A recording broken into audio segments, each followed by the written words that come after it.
இன்றே டவுன்லோட் செய்து உங்கள் ஃபேவரட் ஷோக்களை என்ஜாய் பண்ணுங்க. ஆம்பளைங்க வாழ்க்கை மாதிரி ஒரு பொண்ணோட வாழ்க்கை இருக்காது. ஒரு முறை பழி விழுந்துருச்சுன்னா அந்த பழி வாழ்க்கை முழுக்க விடாம துரத்துக்கிட்டே இருக்கும். அந்த பழி தன்னை விட்டு போகணும்னா அந்த பழிக்கு காரணமானவங்க தான் அதை சரி பண்ண முடியும். உன்னாலதான் முடியும் ககன். அவளை கல்யாணம் பண்ணிக்கோடா.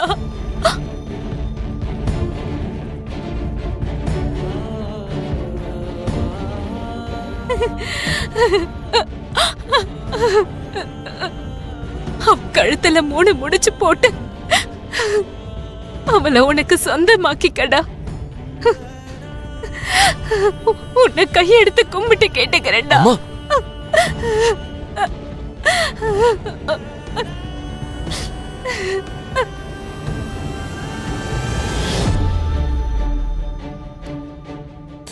சரி, ஓகேமா, நீங்க சொன்ன மாதிரியே செய்றேன்.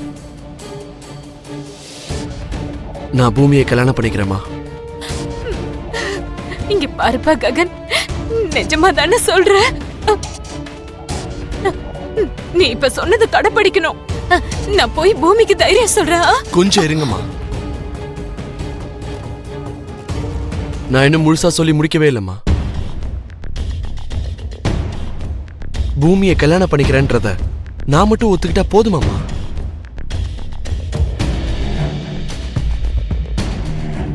அவளோட அப்பா சரச்சந்திரா அந்த கல்யாணத்துக்கு ஒத்துக்க வேண்டாமா? அந்த ஆள் ஒத்துக்குவானா? டேய் ககன், நான் இப்ப பேசிட்டு இருக்கிறது அவர் ஒத்துக்குவாரா இல்ல ஒத்துக்க மாட்டாரான்றது இல்ல, பூமியை பத்தி பேசுறேன். பூமி மேல விழுந்த பழிய பத்தி பேசுறேன். அவ்வளவுதான். உன் மேல அன்பு இல்லாம தான் அவன் உயிரை பணைய வச்சு உன்னை காப்பாத்திருக்கான்னு நினைக்கிறியா? என்ன காப்பாத்தினாரு மாமா, காப்பாத்தி நல்ல விஷயம்தான் பண்ணாரு. ஆனா அந்த விஷயத்துக்காக இப்படி பழி விழுந்து என்ன கல்யாணம் பண்ணிக்கோங்கன்னு கேக்குறது கொஞ்சம் கூட நியாயம் இல்லையே. அவன் உன்னை காதலிக்கிறாமா? அது உனக்கு புரியலையா?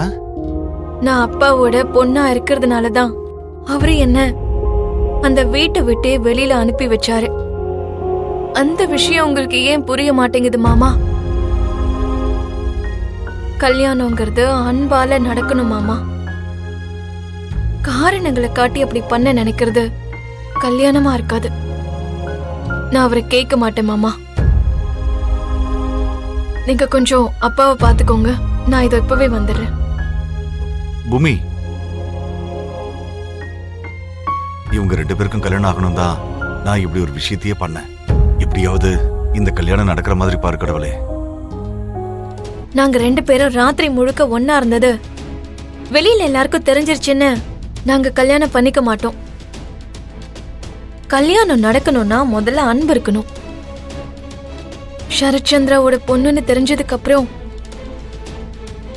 என் மேல அவர் வச்சிருந்த காதல் எல்லாம் அழிஞ்சிருச்சு. இறக்கம் காட்டி என் கழுத்துல தாலி கட்டுறது எனக்கு பிடிக்கல.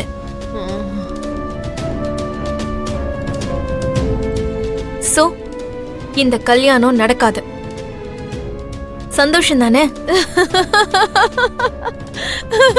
காதலா?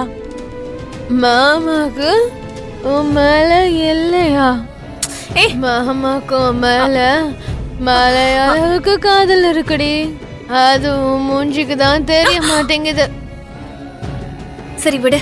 இந்த நிலைமையில நீ அவரு என்ன உயிருக்கு உயிரா காதலிக்கிறாருங்கிற தவறான புரிதல்ல இருக்க. இப்ப நான் என்ன சொன்னாலும் உனக்கு புரியாது. நீ வா, நம்ம உள்ள போலாம். வா வா வா. நான் வரமாட்டேன். நான் இல்லடி, நீதான் தவறான புரிதல் என்ற காட்டுக்குள்ள சுத்திக்கிட்டு இருக்க. மாமாவுன உயிரை விட அதிகமா காதலிச்சிட்டு இருக்காரு. அதனாலதான் உன்னை காப்பாத்த தன்னுடைய உயிரையே அவரு பணிய வச்சுட்டாரு. இனிமே உன்னை தொடவே கூடாதுன்னு என் அம்மாக்கு வார்னிங் கொடுத்துட்டு போயிருக்காரு. அதுவும் நான் அவர்கிட்ட வளர்னது எல்லாத்தையும் வீடியோ ரெக்கார்ட் பண்ணி அதை காட்டி வார்னிங் கொடுத்துருக்காரு.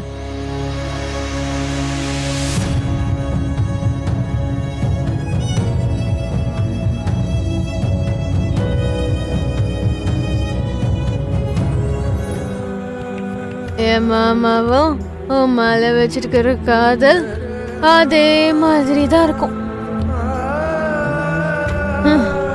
நீ எந்த நேரத்துல பிறந்தியோ தெரியல, எல்லாம் உனக்கு தான் நடக்குது.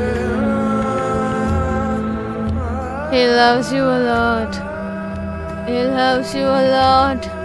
He loves you.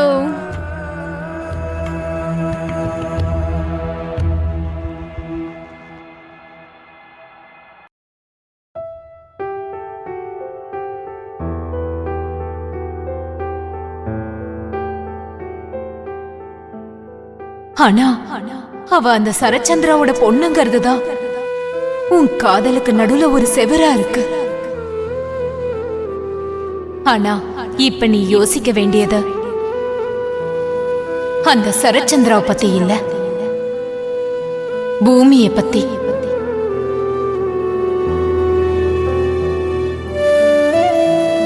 அந்த பழி தன்னை விட்டு போகணும்னா அந்த பழிக்கு காரணமானவங்க தான் அதை சரி பண்ண முடியும். அதை சரி பண்ண முடியும். அதை சரி பண்ண முடியும். அதை சரி பண்ண முடியும்.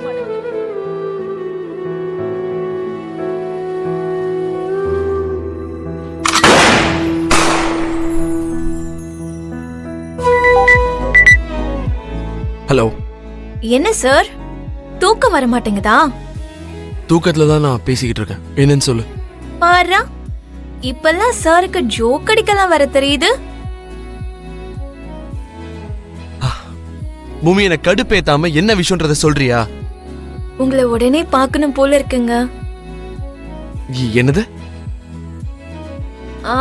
அதான் உங்ககிட்ட பேசணும்னு தோணுச்சு, அதான் ஃபோன் பண்ணேன். நான் தான் பேசிக்கிட்டு இருக்கேன்ல, என்ன விஷயம்ன்றத சொல்லு. எதுக்குங்க இப்படி அவசரப்படுறீங்க? பேசணும்னா போன்ல இந்த மாதிரி பேசுறது இல்ல, ரெண்டு பேரும் ஒன்னா சேர்ந்து உட்கார்ந்து பேசுறது. நான் என் வீட்டுக்கு வெளியில வெயிட் பண்ணிட்டு இருப்பேன், நீங்க முடியாதுன்னு சொல்லாம வந்துருங்க ப்ளீஸ்.